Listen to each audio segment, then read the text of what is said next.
En esta parte final del tutorial vamos a mejorar la alineación de las etiquetas, la estética de la interfaz, pero también vamos a hacer algo de mejora en la implementación. Vamos a evitar que las preguntas elegidas aleatoriamente se repitan y vamos a guardar el número de aciertos para mostrárselos al usuario al terminar. Bueno, vamos a empezar con las mejoras en la interfaz. La pregunta, donde se muestra la pregunta, el label, voy a en primer lugar a centrarlo.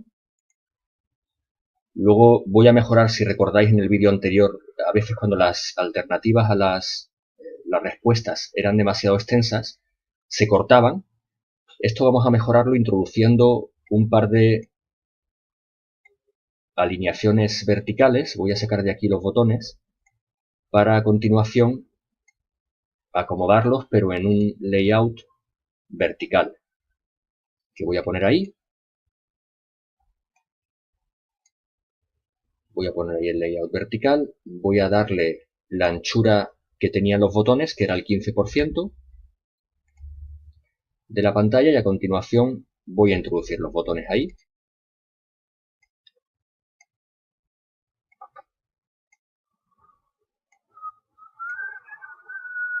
Voy a hacer lo mismo con las etiquetas de las respuestas, las voy a sacar fuera y voy a introducirlas dentro de un layout vertical. Eso me va a permitir ajustarlas de forma independiente por columna. Ahora metemos ahí el vertical y a continuación vuelvo a colocar las etiquetas. Voy a cambiar la anchura ya de ese vertical arrangement para que no se me colapse y me permita ver, eso es, las etiquetas.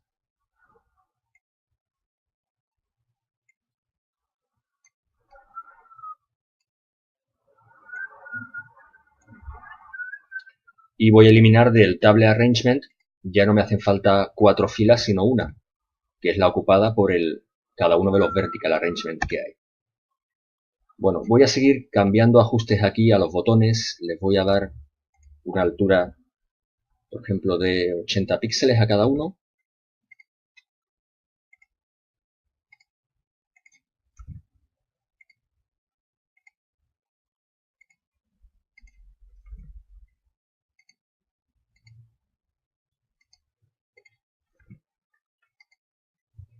Y a las etiquetas les vamos a dar una altura de 75.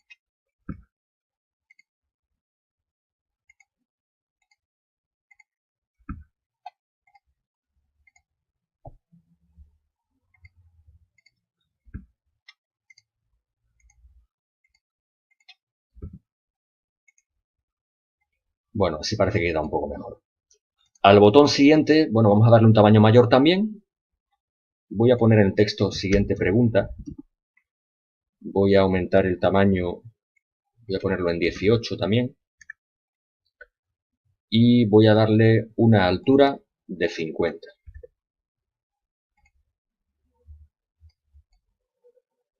Otra cosa que voy a hacer es separar un poquito la pregunta del conjunto de alternativas, introduciendo como separador una etiqueta que no voy a usar desde el código, simplemente la voy a meter ahí en la interfaz, voy a eliminarle el texto que tiene, y como el tamaño de fuente es 14, pues eso me da una altura, aunque también podría controlarla desde la propiedad altura directamente, pero me da una altura de separación. Bueno, y por lo que respecta a la interfaz, vamos a dejarlo así, vámonos a bloques. Y hemos dicho que lo primero que íbamos a hacer era garantizar que las preguntas no se repitan. Las preguntas elegidas al azar, vamos a llevar un control sobre ellas, y para ello vamos a empezar creando una variable global más, que va a ser una lista en la que vamos a ir insertando las preguntas que van saliendo, para cuando elegimos una, podamos comprobar primero si no está en la lista, y así pues llevar, como os digo, el control de que no se repita. Entonces vamos a poner, por ejemplo, lista preguntas seleccionadas, y esto, como va a ser una lista, la vamos a inicializar a lista vacía. Luego lo que vamos a hacer es una función. Vamos a crear un procedimiento en el que vamos a llevar este control. Entonces, inicialmente, vamos a hacer esta acción que realizábamos aquí. vamos a hacer en el procedimiento, que es inicializar la variable global a la que asigno el número de pregunta un valor aleatorio del 1 al 10, que son las 10 preguntas que tengo en la tabla dinámica. Pero lo que tengo que hacer es comprobar si ese número aleatorio que ha salido, ese número de pregunta, ya había salido antes. Para ello voy a comprobar si está en la lista o no. Y si está en la lista, pues voy a seguir generando números aleatorios hasta que un nuevo número aleatorio no esté en la lista y ese sea el número de pregunta, que es el que voy a sacar de la tabla. Así que vamos a ir a control, vamos a coger el bloque while, que es ya sabéis que es un bucle que repite una acción mientras se cumpla una condición. Entonces, ¿qué acción va a repetir? Pues va a repetir volver a sacar un número aleatorio mientras el número que ha obtenido esté en la lista. Y para comprobar eso vamos a utilizar un bloque que tenemos en lista, en el que comprobamos para una lista determinada si está un elemento concreto. Bueno, la lista es la variable global que hemos creado y que se llama lista de preguntas seleccionadas, y el elemento que queremos buscar si está en la lista o no es precisamente el número de pregunta.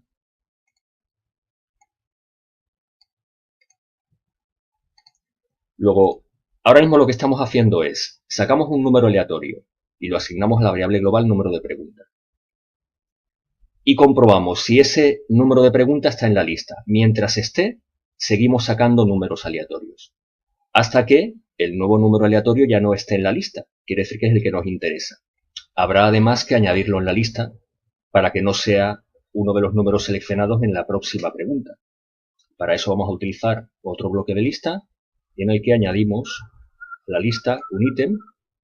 La lista a la que lo vamos a añadir es nuestra variable global y nuestro ítem será el número de pregunta que acaba de salir. Vamos a ponerle nombre a la función, por ejemplo, dame número pregunta aleatoria, y habrá que llamarla justo antes de utilizar la variable global número de pregunta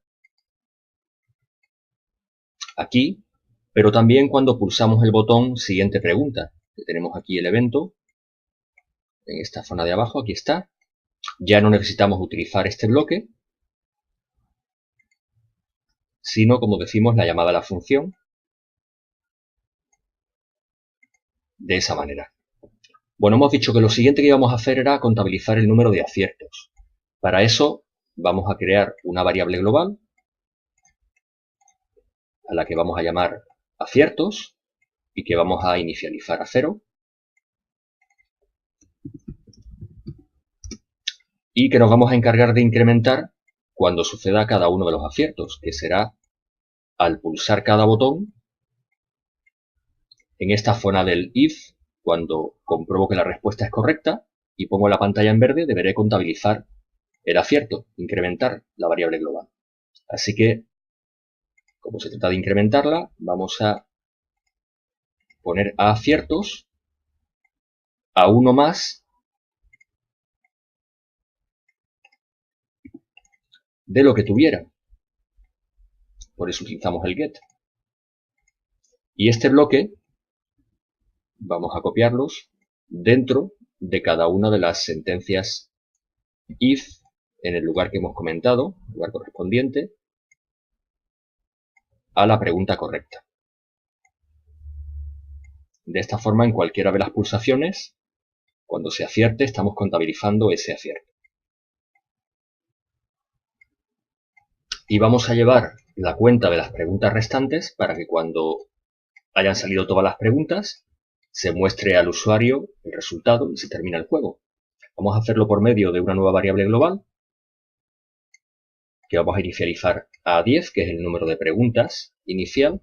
Vamos a llamarla preguntas restantes y vamos a ir decrementando esta variable global cada vez que carguemos una nueva pregunta.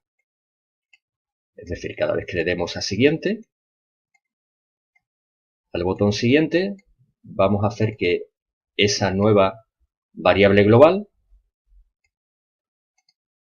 a la que hemos llamado preguntas restantes, valga uno menos de lo que valía en ese momento. Así que vamos a restarle 1 al get de esa variable. Bien, y una vez que le hayamos restado 1, ¿qué vamos a hacer? Vamos a comprobar si se ha alcanzado el 0, es decir, si no quedan más preguntas restantes. Para ello vamos a utilizar un if, como es habitual, y vamos a decir que en el caso de que preguntas restantes, vamos a utilizar el get, sea mayor que 0, solamente si todavía tenemos preguntas restantes, vamos a hacer la llamada a la pregunta aleatoria, y en caso contrario, pues terminaremos el juego y podemos avisar al usuario de los aciertos, por ejemplo, mostrando un notificador, que es un componente, como sabéis, que está aquí en interfaz de usuario. Vamos a arrastrar la interfaz y vamos a utilizarlo para mostrar un cuadro de diálogo en el caso de que se haya alcanzado el número máximo de preguntas. Y vamos a aprovechar además para mostrar el resultado.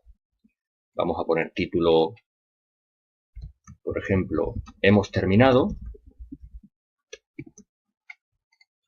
El botón aceptar.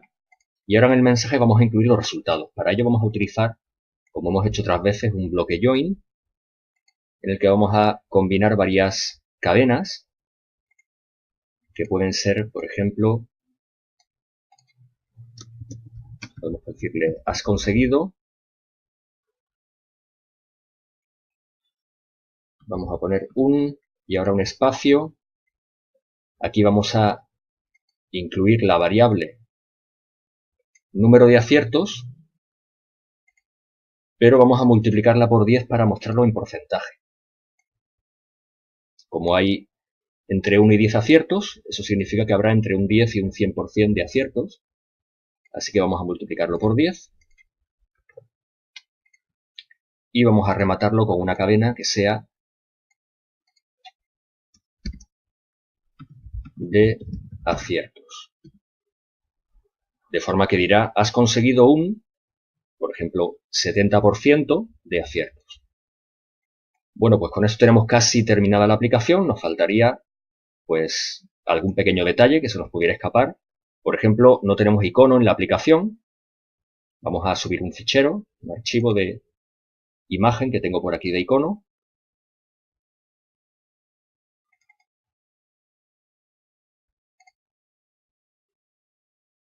Vamos a establecerlo como icono.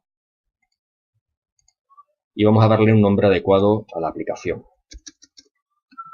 TrivialTik, por ejemplo. Y vamos a probarla.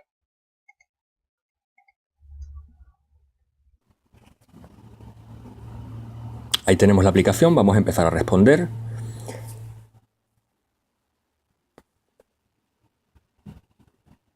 Para convertir un número binario a decimal, tenemos que multiplicar.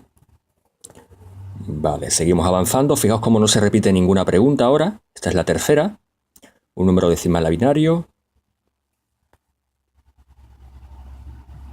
que es el código ASCII. Creo que esta es la cuarta, esta sería la quinta. ¿Con cuántos bits se codifica un carácter? Con 8. ¿Cuántos megas son? 4. ¿A qué número binario equivale el siguiente número decimal? Bueno, vamos a fallar una para ver si se contabiliza bien el fallo. ¿Cuántos megas son 4 gigas? Vamos a poner 4000. Es erróneo. Estas son las últimas ya. ¿Con cuántos bytes se codifica un carácter? Con 1. ¿A qué número decimal equivale el siguiente número binario? Este sería el 13. Y fijaos, hemos terminado, has conseguido un 90% de aciertos. Y si aceptamos e intentamos cargar siguiente pregunta, pues vuelve a salir, porque hemos alcanzado el límite de preguntas. Bueno, pues con esto terminamos el tutorial, espero que os haya gustado, así que nos despedimos hasta uno próximo. Hasta luego.